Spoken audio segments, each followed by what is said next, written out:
Welcome to Running Up the Score. I'm Alex Kennedy. This is my show where we talk all things sports. Today we have two guests, an NFL guest later, and then first an NBA guest. I am joined by the creator and host of the Setting Up the Pace podcast, a fantastic Indiana Pacers podcast. Definitely check it out. He also has a Substack called The Blue and Golden. My guest is Alex Golden. Alex, how are you?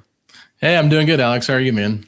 I'm doing great. I had to bring you on because we just had a huge trade in the NBA. We haven't gotten a chance to talk about it on this show. Pascal Siakam is now a member of the Indiana Pacers. Throughout the year, CJ Miles was on the show. He talked about how Indiana would be the perfect destination for Siakam. A couple other guests had talked about how the Pacers were looking for, a top scorer that they could add alongside Tyrese Haliburton. Obviously, Haliburton can score the ball. He's averaging, almost 24 points per game, but they definitely wanted that number one scorer since Tyrese is more of a pass-first facilitator type. What are your thoughts on Siakam's fit with Indy, and what was your first reaction when you saw this trade go down? Yeah, I guess my first reaction was really just surprised that the Pacers were able to pull away Pascal Siakam for the package they did give up. And I mean, I know Bruce Brown is a good player, but team option for next year, it felt like they definitely overpaid him to reach that salary floor and eventually move him. And then you throw in Jordan Moore, a guy that was probably not going to be here past the deadline because of his contract situation and the fact that he was on the outside looking into the rotation. Then you're looking at three picks that are more than likely late teens in the middle of the 20s, somewhere around there, for the future if everything plays out right. So I thought to myself, that's not really that much to go get a two-time All-NBA power forward and a two-time All-Star in Pascal Siakam. That's 29 years old, right in the heart of his prime. So I thought this is a great pairing for him with Tyrese Haliburton because the Pacers needed a second star. And I think the good thing about watching the Pacers make the in-season tournament championship run, where they ultimately lost to the Lakers, it kind of showed them their weaknesses if they are to make a playoff run. Obviously, they beat Boston and Milwaukee to get there, but the Lakers were able to completely take them out of their game, and Indiana had no way to kind of stop that size. So I thought getting Pascal Siakam, a secondary playmaker with Tyrese, that, like you said, can be a scorer, that's going to put a lot of pressure on opposing defenses, and it'll take away some of that pressure Tyrese is getting or make teams pay if they do want to double team him. One of the things that CJ Miles pointed out, I think it's a great point. This Pacers team, they're the number one offense in the NBA, the fastest pace in the NBA, but Siakam kind of gives them a half-court creator too. I think that's important in the playoffs, someone that you can kind of just give the ball to and then he goes and creates his own shot. I think he's second in the NBA in terms of most points without an assist. I think Embiid's the only player that is better at kind of creating his own shot. There was a stat I saw about that. So, he can be an offensive engine in the playoffs. I think that's really important. Not only being able to score out in transition, but having another half-court threat as well. What are your thoughts on kind of his fit alongside Haliburton and what that could look like going forward? Yeah, I mean, the Pacers love to play fast. They're number one in pace, and I think Toronto's right there behind them, and both are very high up there in the fast break points. So Pascal Siakam actually, I believe, leads the NBA in transition field goal percentage, and Haliburton leads the league in transition assists. So those two together, you're talking about the best passer in the NBA and Tyrese Haliburton assist-wise. You can make the argument maybe there's better passers out there, but, for the Pacers standpoint, Tyrese Haliburton is a terrific passer, one of the best in the league, and he's always keeping his head up, and he's looking for that guy. And if Pascal's running the floor, I think it's going to be a seamless fit. The Pacers have done a really good job of not going out and getting players that don't fit their style. And that's one thing Pascal Siakam does. He hasn't been a great three-point shooter this season. I know over the last 15, 20 games, it's been closer to 50%. So that means he has improved his shot a little bit. I think that's something the Pacers are going to need from him. But if you watch any of these games and you saw Tyrese getting double-teamed and you saw the amount of pressure that Tyrese was drawing, there was nobody there to relieve it from him. And that's where Pascal Siakam comes in. I kind of mentioned that earlier when you asked me, but I'm really just fascinated, like you said, in that half-court offense. The Pacers actually have a pretty good half-court offense. They're the number one offense in the league this year, but their half-court offense is right up at the top too. So I think adding a guy like Pascal, another guy that can get his own bucket, it's just going to open up so much more for this Pacers offense. And they've already got really prolific shooting on this team with a Buddy Hield, who's a career 40% three-point shooter. Tyrese Haliburton's a great three-point shooter. Aaron Nesmith is shooting incredible from three this season. And then you got guys like Jalen Smith, Obi Toppin, who have also shot the ball well from three. This is what this Pacer team does, and he's just going to draw so much more gravity to what they're trying to run. So right now, Indiana, they're seventh in the Eastern Conference. There are people wondering, does this trade make the Pacers a legitimate contender in the East? What do you think? Do you think now they could be a championship contender, even if it's not this season? If this core continues going forward, we'll talk about Siakam's contract situation in a second. But do you think now, this year and maybe going forward, this team's a contender? It's tough to kind of put them already up in that upper echelon of teams just because it's so new. We haven't even seen anything yet. I do think that the Pacers being 7-4 against the top three teams in the Eastern Conference this regular season does make you feel like, hey, maybe they can compete with these guys. So I know there's been a lot of different outlets that have said, oh, the Pacers didn't move the needle much here. Yeah, they got a little better, but it's not doing that much. I'm going to push back on that. I think the Pacers are already in a really good spot. They've got an incredible coach in Rick Carlisle who knows what it takes to win. I think that Tyrese Haliburton is rising into superstardom. Number one league vote getter for Eastern Conference All-Stars by fan vote return, which is just crazy to me. More votes than Steph Curry in the Western Conference, which I never thought I would see that day, that a guy in Indiana would get more votes than a multi-time league MVP. So that's where it's really interesting to me. I think that Pascal Siakam does raise their floor and their ceiling instantly. And it wouldn't shock me if they had like a Atlanta Hawks type of run to an Eastern Conference Finals if everything broke for them. But I think right now to say that they're right there, it's a little bit of putting the cart before the horse. But give it a year or two, see what other moves they can make. I mean, the flexibility this team has, not really giving up too many assets in this trade to get him, it does open up some opportunities for them to be a little bit more aggressive in the trade market. So Siakam is an unrestricted free agent after the season ends. There's talk about, will he resign Indiana? I think there was the report that Sacramento, Golden State, other teams showed interest in him, but he did not want to resign there, and his camp kind of made that clear. And so those talks kind of ended. I think one of the reasons why the Pacers were willing to do this is because he seems open to the idea of staying. We've seen reports that he loves the idea of playing with Haliburton since he is such a great passer and so unselfish. Do you think we'll see Siakam sign long-term, and that's one of the reasons why the Pacers are willing to give up, 3 first-round picks? There's been a lot of stuff out there that's indicating that's the case. So I would kind of tip my hat to the Wojs of the world, knowing that there's probably some kind of level of communication there. There were some talks that, he didn't really want to commit long-term to Golden State, and that's why there was a hold-up there and a deal for Golden State and Toronto to have for Pascal going there. I just feel like he really likes this fit here. And one thing I like about Pascal Siakam, so far in his career, we've yet to hear him really be kind of a problem.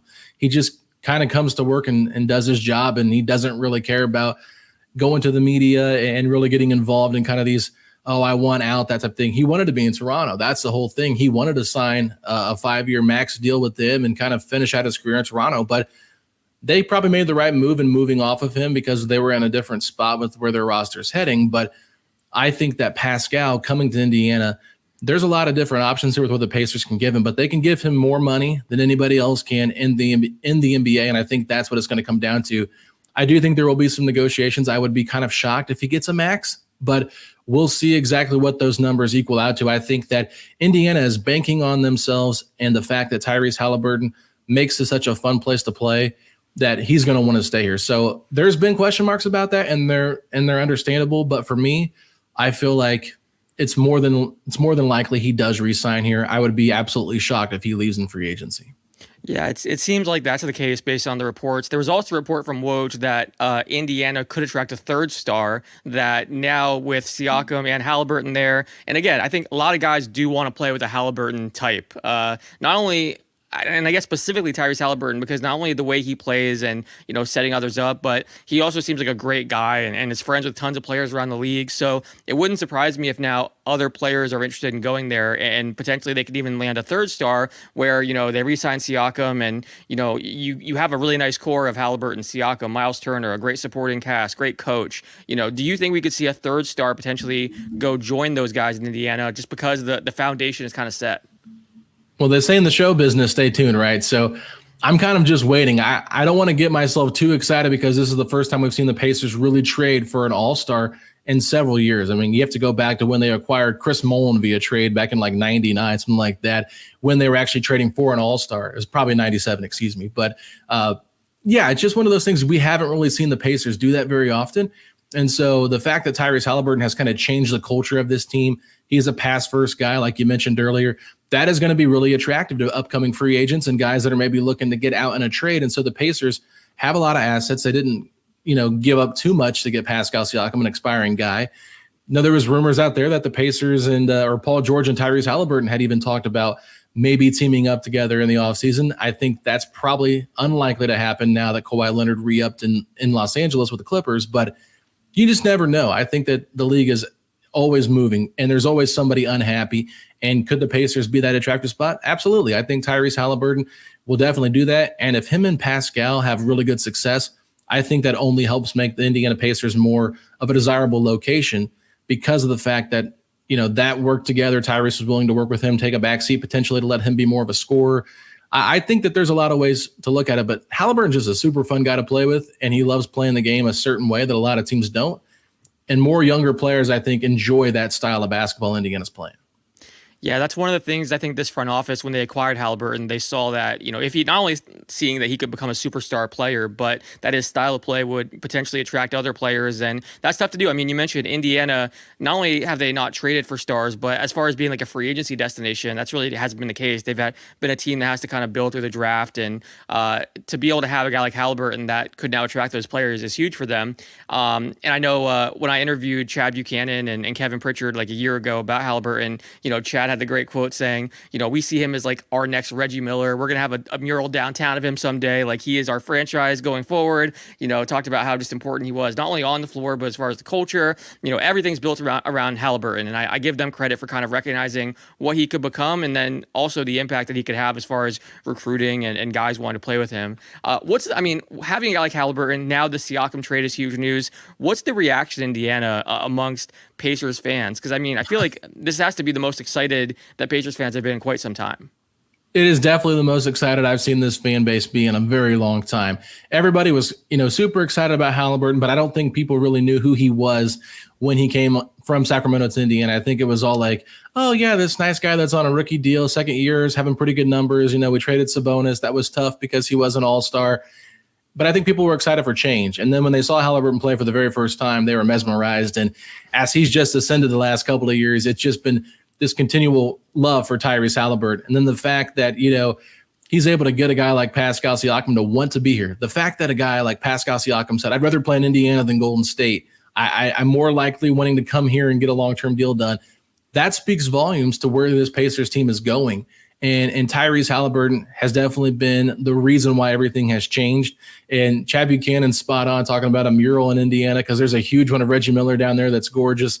And I think a lot of people would just love to see Tyrese finish his career in that same sense. But I think Tyrese Haliburton is already way ahead of his time in terms of where Reggie Miller was at this point in his career. I think Tyrese Haliburton has a chance to go down as the greatest Pacers player of all time if he finishes out his career here, because there's been talks about him in MVP voting this year, like I mentioned with the All-Star votes. This is a guy that's really ascended himself into the limelight, and it was really just organically doing it. And it wasn't, because he was getting a lot of national attention. He kind of forced the national media to talk about him by the run this team had on the in-season tournament. So, Pascal Siakam, fans are just excited because we finally have a 1-2 punch in Indiana that we haven't had in several years.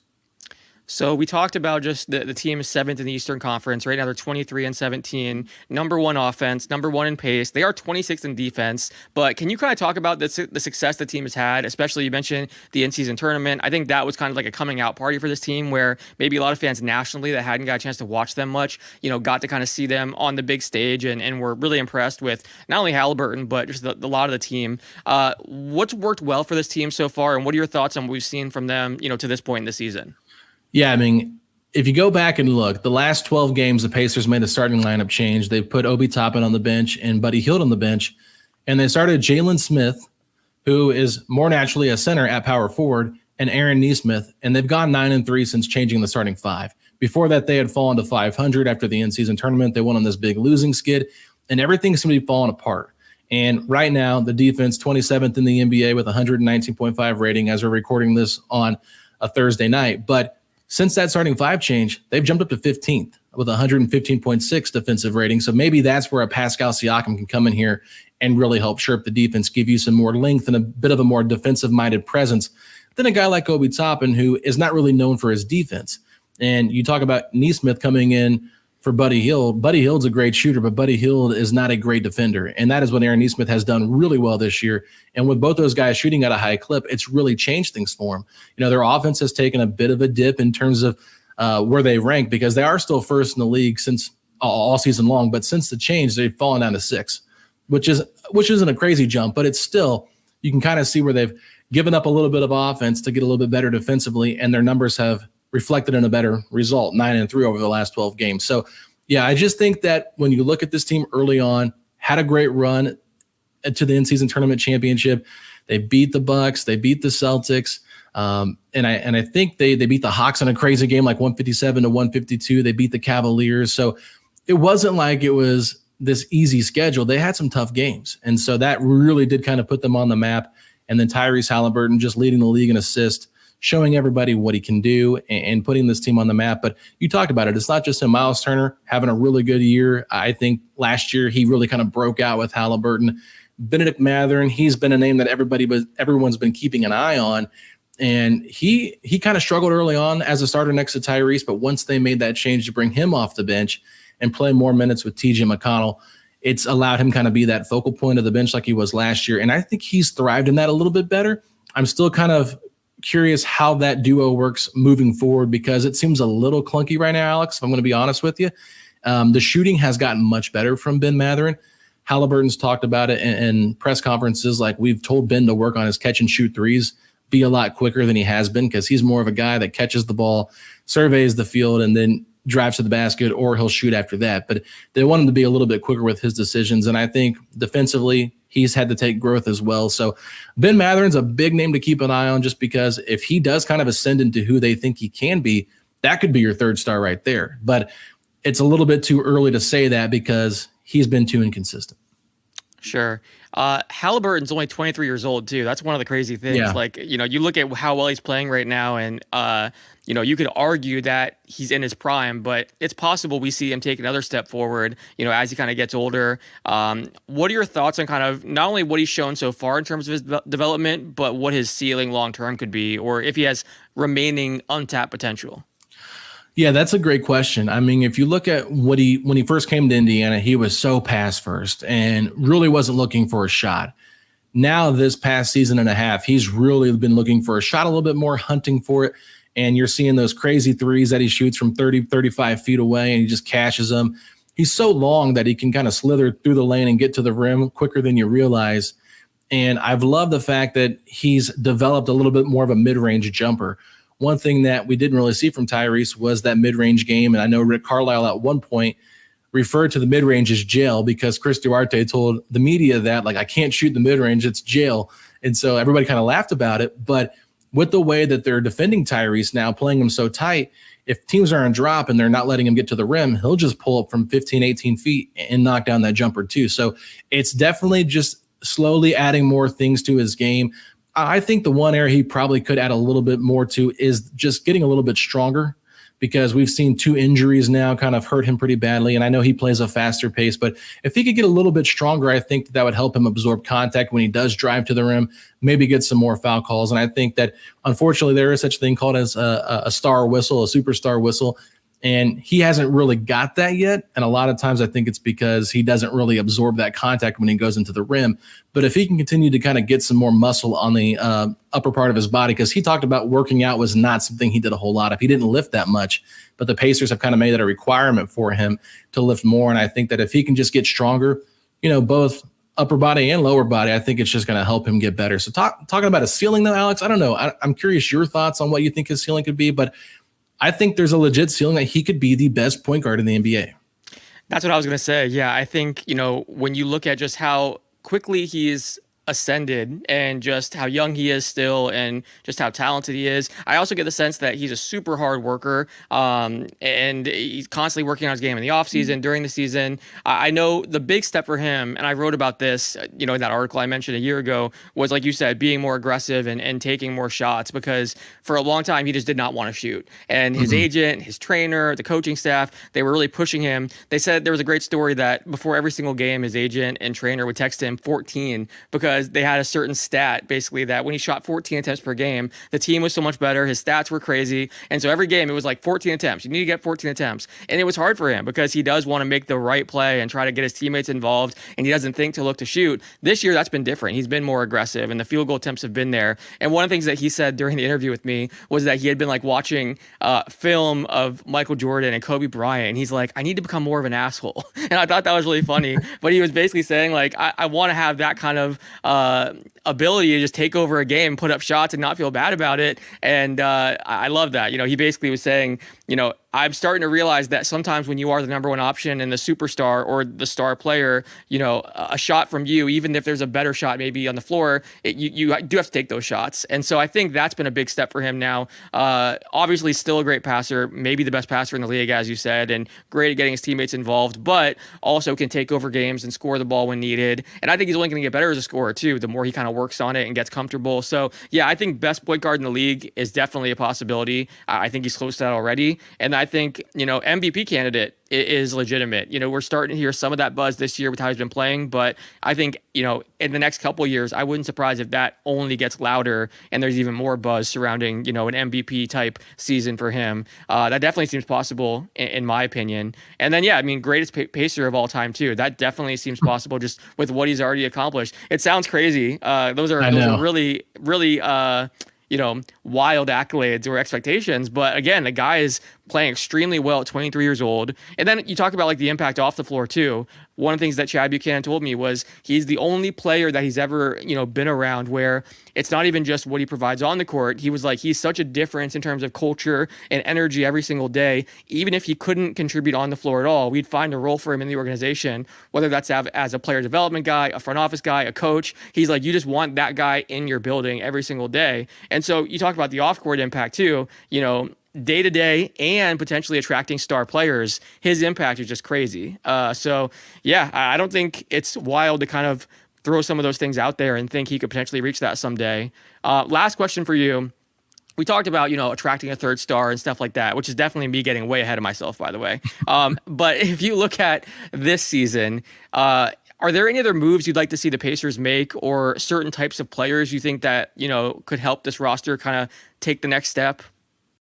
It's a good question. I'm still trying to figure out what's going to be available on the market for Indiana, just because there are some question marks out there. Like, what did they do with Buddy Hield's expiring $19 million contract? Is that a person they want to keep around because they like his shooting and his fit with Tyrese and Pascal, or are they going to look to move him just because they don't want to lose him in free agency for nothing? Jalen Smith has a player option. Obi Toppin is a restricted free agent.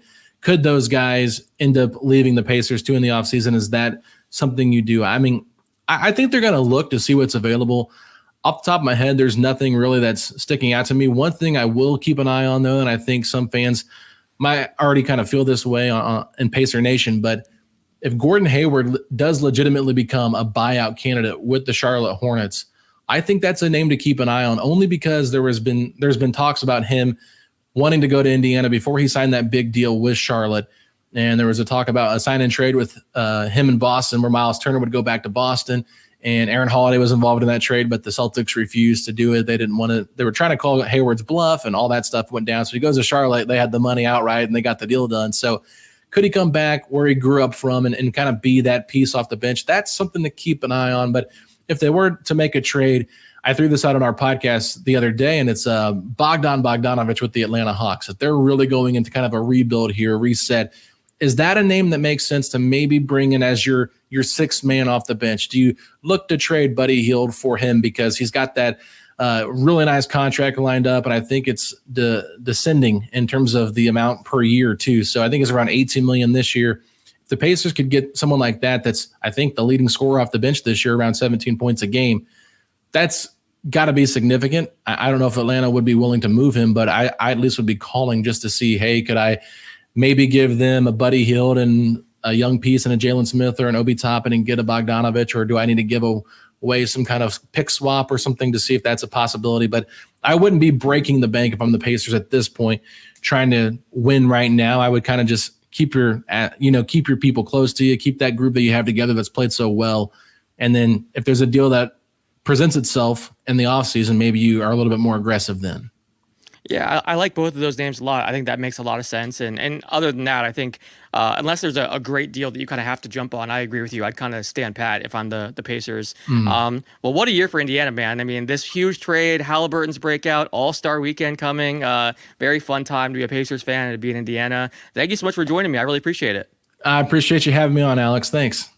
Everyone, check out Setting Up the Pace, a fantastic podcast through Blue Wire Pods. As I mentioned, it's excellent. Definitely subscribe there and go listen. Check out the Blue and Golden Substack. Alex does a great job. And stay tuned. We're about to be joined by JC Cornell to talk some NFL playoffs and Bucs-Lions. My next guest is the founder of the Draft Network, host of the Fully Loaded Bucs podcast. I'm joined by JC Cornell. JC, how are you? Good, man. Thanks for having me. This is going to be a lot of fun.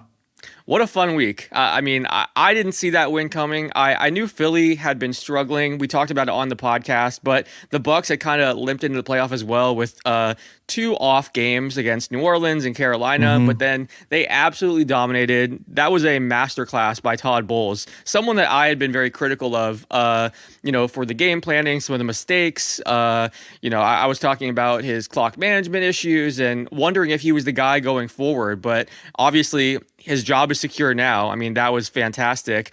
What did you make of that performance against the Eagles and the job that Todd Bowles did? So I think the Eagles game really reminded me of the Super Bowl win against the Chiefs.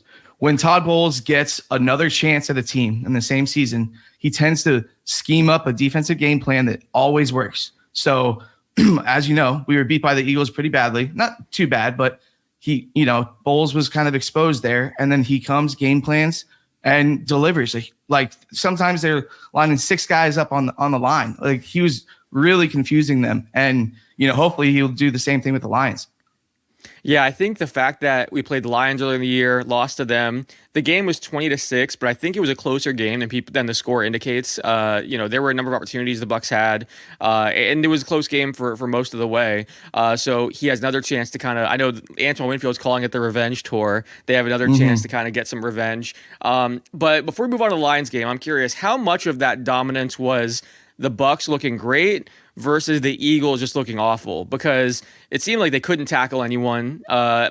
Short little passes were going for 50, 60 yards and touchdowns because they just could not tackle. It looked like a Pop Warner team out there. And then they didn't adjust at all either, which I was surprised by. We didn't see any adjustments in the second half to the blitzing. How much of that was the Bucs versus how much was the Eagles just really struggling like they had all season or the second half of the season? Obviously Bucs came into that game 5-1 in their last 6. Eagles came into that game 1-5 in the last 6. They're clearly cold. They didn't have much going on for them. I think they missed their old offensive coordinator that went to the Colts a lot. With the game plans and stuff like that. But it just seems the chemistry that I felt from the Eagles team, you could tell they're in a bad place. Now, I don't want to take anything away from the Bucs. I think the Bucs game plan and the way they performed, Baker Mayfield on probably the biggest stage of his career, throwing over 303 touchdowns. You can't take it away from the Bucs, but yes, the Eagles definitely weren't in a good place for that game. Yeah, I think you have to give the Bucs credit still. I mean, Baker made some incredible throws, sometimes with like people in his face. The game plan, as you mentioned, it was the first time we'd really seen the Eagles attack that way, and they just had no idea what to do. And the fact that they didn't make adjustments, they may not have known how to adjust. Seemed like they didn't. So yeah, definitely credit to the Bucs coaching staff and all the Bucs players. So now going into this Sunday against the Detroit Lions, obviously the Lions are a really fun team. I think a lot of people are pulling for them because they're an underdog. It's been so long since they've been in the playoffs. Their last playoff win was 1992. There were Rams players saying that it was the loudest they've ever, Ford Field was the loudest stadium they've ever been in. So it's going to be a crazy environment. I guess, what odds do you give the Bucs of pulling off this upset? I think they match up pretty well against the Lions. It kind of reminds me of this Eagles matchup, and it is another revenge game. Do they really have a chance here to pull off an upset again? I really think it's a 50-50 game. I know the spread's -6.5 Lions. I think, when a team gets hot in playoff time, anything can happen. I think the Bucs are hot right now. Obviously, the Lions are playing great. Jared Goff's playing great. They have 2 stud running backs in Montgomery and Gibbs, but the reality is if the Bucs defense comes out with Vita Vea, Kalijah Kancey, KJ Britt playing great ball and stuff that run, then you really got to just be worried about St. Brown. And if Bowles puts together a game plan, I think this is a 50-50 toss-up game. Yeah, I think the home field advantage definitely helps them, but I think the fact that it's going to be a crazy environment, you already have, Lions players talking some trash, saying that, he's always talking trash. He is, and I feel like that's like the worst thing to do against a quarterback like Baker Mayfield. There was an episode of In the Current, the Bucs YouTube series recently, and Dave Canales was like, the worst thing you can do is talk trash to Baker, disrespect him, and he wants to make everything a fist fight. And I feel like Baker's gonna step up and have a good game. Their secondary is definitely weak, and like you said, the Bucs, especially in the second half of the year, have been a terrific run defense. So if you can stop that run and force Jared Goff to beat you, I think they have a real chance there. What do you kind of view as some of the keys to beating this Lions team? Keys for the game, like I said, you gotta stuff their run game, and make Jared Goff uncomfortable, which is tough because they have one of the best offensive lines in the league. And right now, Yaya Diaby is probably our best pass rusher. Shaq's taking a step back clearly with that Achilles injury. So Bowles is known for the blitzing. They got to get home against Jared, and they got to get him uncomfortable. Like I said before, another thing, they gotta stop St. Brown from having massive plays, getting down the field. I think Jamison Williams and Jamel Dean matches up to the Jameson Williams with the speed wise. But yeah, I mean, just stop the run and just play a smart game. I think the run game on the Bucs side too is going to be big. Just getting Rachaad White going. That's something that didn't happen in that Week 6 loss to the Lions. I think if he can run the ball pretty well and they have that threat of the run, then that opens up so much. They'll be able to use play action more. We'll see some more single high coverage. I know Canales has talked about that's a big key. Whenever there's single high coverage, you can attack them differently, and that's a lot of their best plays, kind of require that look. So yeah, I definitely think the Bucs have a shot in this one, and it's gonna be a fun game. I could see both teams putting up a decent number of points. I think the atmosphere is gonna be really fun. Let's talk about Baker Mayfield. You were high on him since they signed him on Twitter about buying his jersey. You got some crap for it early on, and obviously that looks like a good decision right now. You got his creamsicle jersey. What do you make of Baker's play? And obviously you signing, but has he exceeded even your expectations?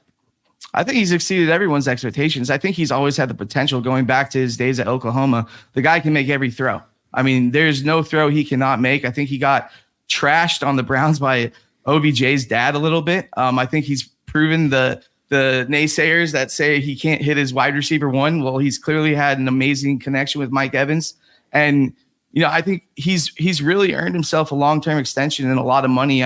People are throwing out some crazy numbers, but I'd expect anything. I mean, with a win over the Lions, but sure, even the win over the Eagles and making the playoffs, he's already looking at $40 to $45 million a year in an extension. And the thing I like the most for the Bucs re-signing him is having Mike Greenberg, because Greenberg, if you saw like the Geno Smith deal, there's ways to pay Baker and keep him at like $1 to $1.5 to $2 million against the cap. There's creative ways that Greenberg always works to keep Baker here 3, 4, maybe 5 years. Seeing the Panthers interview Greenberg for their GM opening was terrifying as a Bucs fan, because he has been such an X factor for this organization, figuring out ways to keep a ton of different important players. He's a wizard with the cap. So I hope he sticks around in Tampa. But yeah, Baker's the moment I knew they were going to re-sign Baker, it's funny, a buddy of mine, Michael Gonzalez, ran into Jason Light outside of a Tampa Bay Lightning game and went up to him and said, I love the Bucs. Thank you so much for bringing Tom Brady here. And the first thing Jason said unprompted was, you're going to love Baker too. Like, just wait, you're going to love Baker. And unprompted, the guy's talking about Tom Brady and he's bringing up Baker and raving about him. And then my buddy, actually, it's funny, he said, just make sure you don't pay him too much. and Jason laughed and thought that was funny. But I definitely think that a Baker payday is coming. I'm happy for the guy. I mean, he's so easy to root for, very likable. What happened in Cleveland was crazy, and now he's due for a monster payday. In my mind, I'm hoping as a Bucs fan, obviously, that it's 20 to 30 million, but you think it's going to be significantly higher than that? I think it'd be anywhere from 35 to 45.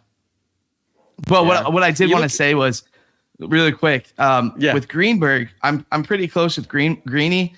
He is not really wanting to be a GM. I'm sure he'll interview. He's a numbers guy, and he'll always tell you Jason's the personnel guy. So sure, he could take a GM job, but then he would have to get like a hell of a player personnel guy to go with him. I mean, he's a numbers guy through and through. But I will say, I was at a Tampa Bay event. It was a charity event, the Arians event. And I'm not going to say who said it, but someone in the Bucs organization said, just watch, Baker can be here for a decade. Yeah, that's what it's looking like now. It looks like they kind of stole their quarterback of the future. To be able to get a guy that was drafted number one overall, sign him on a crazy bargain deal, $4 million, for the season plus incentives. I think it's a great find by Light. And I know Light even said that he was pursuing us before we were pursuing him. He saw the weapons and the opportunity and kind of realized that this kind of a prove it year could show what he could do. And I think the thing is, in Cleveland, he had, one or two really good seasons too. He just played through injury. I think when he's been healthy, he's been really effective. So I'm happy for the guy. I think I made the case the other day. Geno Smith is 3 years older, and you could argue that Baker has had a better season because of what he did in the playoffs now, especially if it's a big game on Sunday. And Geno got 25. So if you're Baker's agent, you're walking in there and saying, 25 is the starting point. We need even more because of his potential going forward and what he's shown. So I wrote down some notes. So if you want to go back to the year before Geno got that extension, he threw for 4,282 yards, 30 touchdowns, 11 interceptions. Baker this year, 4,044 yards, 28 touchdowns, 10 interceptions. I mean, yeah, it's very similar. Both probably candidates for comeback player of the year, but we'll see what happens. Yeah. And then Geno, I think, struggled in the playoff game. We led in the playoffs that year, but he had a pick. And I think he had a fumble or two. So, I mean, Baker then played maybe his best game of the year on the biggest stage. And then who knows? I mean, if he plays well in Detroit, it could make this number get even a little bit higher. So I'm happy for the guy. Again, he's been through a lot of ups and downs. The guy was on 4 teams in an 8-month span. To go from that to now we're talking about, $100 million plus payday. It's awesome. And he seems like he's really taken to Tampa too. Like he's at Lightning games. He's in the community. Rays games. And him and his wife are having a child. They're putting down roots. They have local charities. Like he wants to be in Tampa. I know people had mentioned maybe he goes to the Falcons or some other quarterback needy team, but I think the reality is he loves Tampa Bay and he wants to make it home. Yeah, I think making a home is the big thing. He's been on so many different teams. He's had a ton of different head coaches and offensive coordinators. I think some continuity is something that he probably values. And he said that one of the things he looked for when he was, picking a team in free agency was structure and basically like an infrastructure in place that he could stay for a long time. So winning culture and all that, yeah. Yeah, I'd be surprised if he left. And I think the Bucs are really lucky to have him. So I want to ask you about this team's potential going forward. I think regardless of what happens on Sunday, there's a lot to be excited about if you're a Bucs fan. I saw Pewter Report had an article that of the last 2 drafts, Jason Light has found 10 starters, which is pretty wild. And there's just so many exciting young talents across this roster, like bright spots that you can really get excited about if you're a Bucs fan. What do you think of this team's potential going forward? As you mentioned, I think this year was tough with $80 million in dead cap. Now going forward, it's going to get a little bit easier to add some pieces, and they won't be in cap hell. So what do you think this team could do going forward? I think the one thing they have to do is no offense, just replace Shaq Barrett with a rookie. The most mocked player to the Bucs so far is Latu Latu from UCLA, the edge rusher. The only reason he's falling to the Bucs pick is because of prior injuries. He's had a couple ACLs, but that guy would be a home run pick for Jason moving forward. I just think, and then there's other people talking about, with the cap space going up this year, them going after Brian Burns. I really think they got to solidify. I think we have a stud in Yaya, but we got to get someone on the other side that's very effective because we can't always rely on crazy blitzing and stuff. We need to get home with just our core 4 guys. You mentioned the Super Bowl victory over the Chiefs. I mean, that was one of the biggest things in that game. We didn't play crazy. It was the core 4 that were, kind of wreaking havoc there and pressuring Patrick Mahomes. And I'm excited about Yaya. Obviously, Vita Vea is a stud. And then Kalijah Kancey, what a pick. I mean, I saw PFF had him graded as the highest interior defender of the wild card round. Not even just the rookie, all interior defenders. It seemed like his stats may not jump out, but he was in Jalen Hurts' face all day long during that game. He's, making tackles for a loss. What do you think of what he's shown so far? I mean, he's going to be an absolute star. I was actually told, so he went to Pitt. Aaron Donald went to Pitt. They've been compared to each other. It's kind of hard to compare someone to Aaron Donald, who's maybe one of the best ever to ever do it. But my source that was at Pitt said if Kancey made it to the first pick of the second round, the Rams were going to package a deal to go get him. And sure enough, I think it was a surprise. when Bucs fans saw Jason take Kancey, but it's been a home run. And the funny thing is, his first game as a Buck was against the Lions, and he had a hell of a game. But he was just learning at that point. Now he's ready. He's ready to go. Yeah, he looks comfortable and confident. That's interesting. The Rams are going to go after him. I think it makes sense. You had the success with Aaron Donald. I feel like they kind of look at past players they've had success with and kind of follow that archetype and go find similar guys. So it makes a lot of sense. And that would have been an insane combination, Aaron Donald and Kancey. But I'm glad that we have the insane combination instead with Vea and Kancey. Yeah. So I want to talk to you about Todd Bowles. There was a lot of talk about him being on the hot seat. Admittedly, last week on this show, I was saying that, I don't think you can win a Super Bowl with him. I really was let down by, some of his mistakes during the year. I talked about the fact that, multiple games where there were too few guys in the field, clock management issues, even some of like the messaging and how he handled the Devin White situation or certain things like that. But I got to give it to him. That was an incredible game plan against the Eagles. As you mentioned, 6-man fronts, crazy blitzes. It looked like they had no idea what to do. Greg Allman just wrote a great article talking about, how so much of what Bowles has been building kind of culminated in that game. He's at the office every day at 3:20 a.m. and putting in all this work. And I give the guy a ton of credit. I mean, he worked super hard to go to the divisional round of the playoffs with $80 million in dead money on the cap or on the books. A ton of young players starting, the most undrafted snaps of any team in the league. There's a lot to celebrate if you're, Todd Bowles' agent and making the case for why this guy needs to stick around. And I think there's zero chance they get rid of him now. I mean, he's coached his way into maybe several years of safety or job security at this point. How did that game change your perception of Bowles? Well, I think, honestly, if they would have got dominated by the Eagles in that game, I think it's a different story. And I think the Glazers and Jason Light might have had to think about making a move. I think right now the league, it's pretty clear. You want your head coach to be an offensive coordinator because for just Todd Bowles, for example, they might lose Dave Canales to a head coaching job. And then you kind of get in this cycle of always having to hire new offensive coordinators, promote guys. You want you just want the same guy calling the plays, especially for Baker Mayfield. So I think, Todd Bowles as a head coach is kind of a dying breed. But as long as he's having success and they continue to have success, there's no reason he won't be the head coach. But he did say, there's an interesting quote that he's not going to be coaching forever. And a part of that is, say Todd Bowles got fired. Do you really think he wants to go back to being a defensive coordinator? No, he wants to be a head coach. So we'll see how many years he lasts. I put out, obviously speculative. I was like, maybe Glazers and Jason Light are thinking of a similar thing that they did with Arians and Bowles as like a successor, with Canales being successor to Bowles. But, it's too early for that. But, I don't know. I know the Glazers aren't going to want to lose Canales because what he's shown as a rookie play caller and his leadership, the reality is Canales' leadership is the best attribute he has. Yeah. It seems like every day he's the kind of guy that's like bringing energy and positivity in the building. And I mean, that's infectious. You've heard players talk about that. They love the guy. And you're right. In today's NFL, teams would rather hire an up and coming offensive guru, 1 or 2 years preferably early. From the Shanahan tree. Yeah, that helps too. Yeah, that's true. But it seems like they're hiring these guys like 1 or 2 years early instead of missing on them.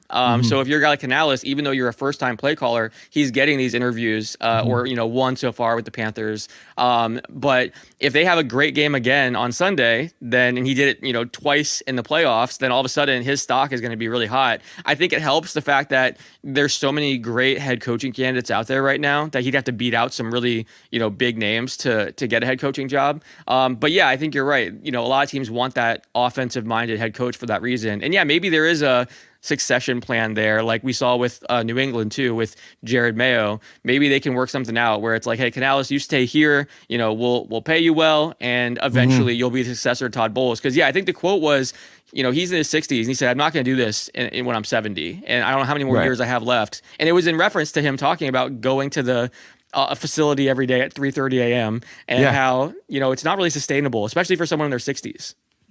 That's tough, man. I cannot wake up at 3 a.m. I stay up till 3 a.m. sometimes. Same. I can't. Yeah. I'm in the same boat. Yeah.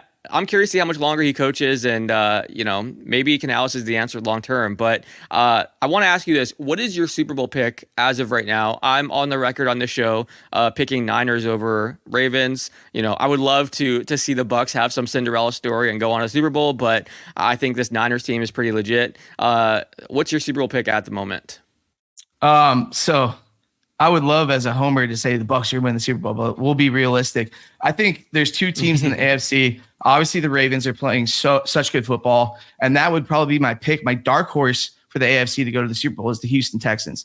I think what CJ Stroud is doing with his offensive coordinator, Bobby Slowick, who's another rising star for a head coaching position, but they could get hot and they could beat everybody. But I think personally, I have Ravens over Niners in the Super Bowl. So we have the same pick, just a different winning team. Yeah. But yeah, you're right. This Texans team is a ton of fun. The fact that they're doing this too without Tank Dell is really impressive. He was obviously a big difference maker for them earlier in the year, but CJ Stroud looks like a veteran out there. It's crazy what he's doing as a rookie. Nico Collins is awesome. Their defense, that DeMeco Ryan is leading is incredible. That's gonna be a fun game this weekend. Texans, Ravens.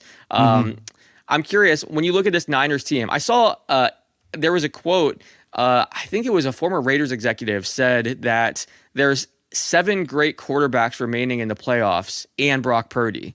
And so they were saying Baker Mayfield is one of the 7 great quarterbacks, and then Brock Purdy. I think the argument was that Purdy's more of a game manager and like a product of his system. But that quote got some attention online, kind of putting Mayfield up there with the Lamars and Josh Allens and Patrick Mahomes. What do you make of that?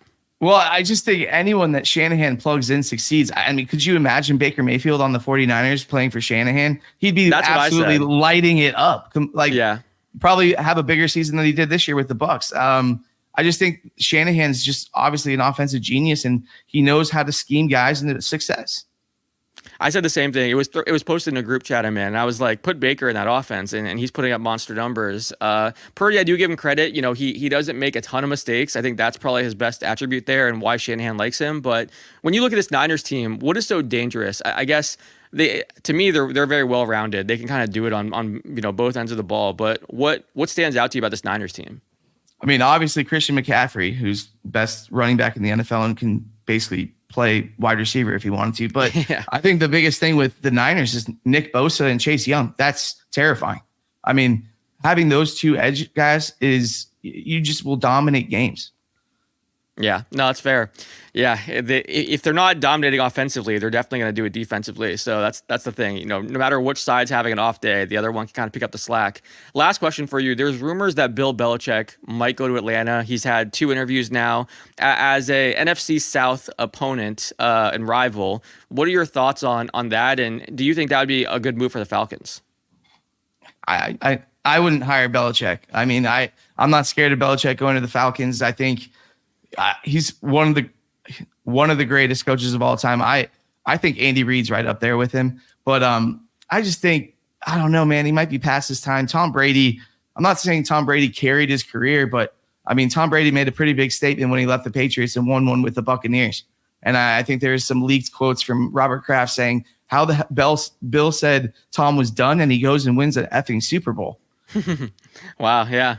I think Belichick's great as a defensive coach, but I think offensively his team has struggled so much. And I think it's interesting. If he goes to Atlanta and doesn't have GM control or like personnel input, I think that would actually be better for them, because a lot of their drafts, they've made some strange picks and picks that haven't worked out. I think if he's just focused on coaching and kind of works on the defense and brings in like a great offensive mind, maybe it could work out. They obviously have a ton of talent over there, but it's going to depend what that looks like. Maybe Josh McDaniels, right? It is crazy. He cycled through the same people and hasn't worked super well in recent years. But yeah, I mean, defensively, I think it'd be big for them. I'm not sure how it would affect their offense, or if he has, GM powers, essentially, what that would mean for like their draft picks. But we'll see. It's definitely interesting. I appreciate you joining me. It's always fun to talk Bucs and break down the NFL. Where can people find your work? On Twitter, I'm a Cornell NFL, and then that's basically it. Oh, and you can follow my podcast, Fully Loaded Bucs, Fully Loaded Podcast, the Tampa Bay Buccaneers podcast. We're on all the streaming services, so give it a listen if you like Buccaneers content. Definitely follow JC on Twitter too. I gotta say, during Bucks games, especially like when something crazy happens, I'm going to your Twitter account and seeing the reactions. It's always great. And a lot of times I feel like you kind of say what I'm thinking, so it's always fun to see the feed. I appreciate that. In real time. But yeah, definitely follow JC and check out the podcast. And if you guys want to hear more episodes of Running Up the Score, you can watch it on Twitter, you can watch it on YouTube, listen on Apple Podcasts and on Spotify. Until next time, thanks for watching.